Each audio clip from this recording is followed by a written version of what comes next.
Michael Stumo. You just heard from Samia's mother. He is Samia's father. Thank you for your time, and I am so sorry that you and so many others are dealing with this nightmare. I see your beautiful daughter. Let's begin there. Tell me about who she was and what she means to you. Samia was 24 years old when she died in the Boeing crash in Ethiopia on March 10th, 2019.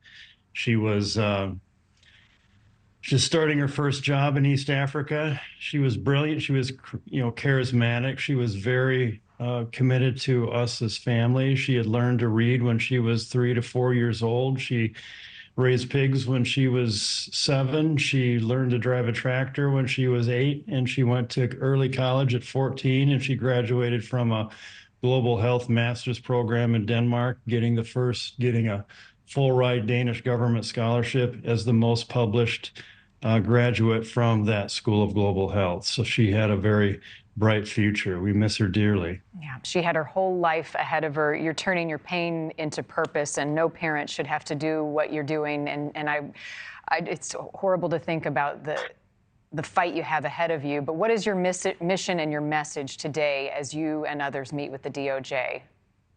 We are holding on to the slim chance that DOJ will correct its past behavior, that it was fighting us in order to protect Boeing in this charade called the Deferred Prosecution Agreement, which is deemed to be by many the worst deferred prosecution agreement in the history of corporate crime. It was a whitewash. Attorney General Merrick Garland had a chance to fix it when he came in. He refused to do so.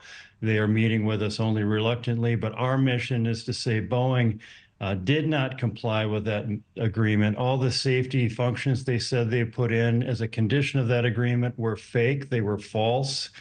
Their commitment to self-monitor for fraud and to report to justice if they're doing fraud was a joke, and that they need to extend the agreement to get an independent monitor, and they certainly can't move to dismiss the case this summer.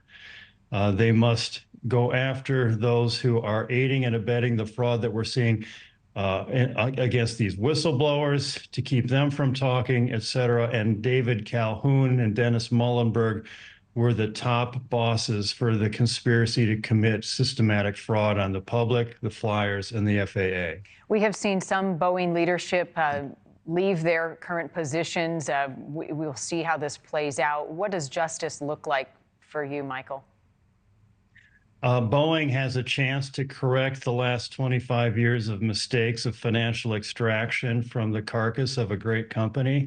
They can bring in a real leader who knows complex manufacturing, and they can, stop relying on FAA for quality assurance and just do it themselves.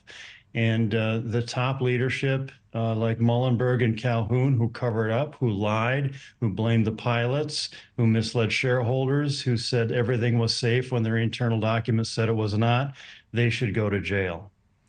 And for the flying public, what is your message? We want to avoid a third crash. The Alaska Air blowout was terrible, but a blessing that it woke everybody up. It couldn't blame the pilots. Nobody was hurt.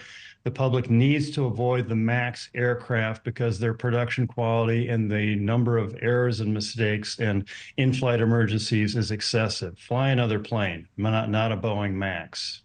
Michael Stumo, I am sorry for your loss as we look at Samia on our screen now. Thank you for sharing her and your purpose with us today. We'll continue to follow this throughout the day and weeks. Thank you for watching. Go to NewsNationNow.com to find NewsNation on your television provider. And don't forget to click the red subscribe button below to get more of NewsNation's fact-driven, unbiased coverage.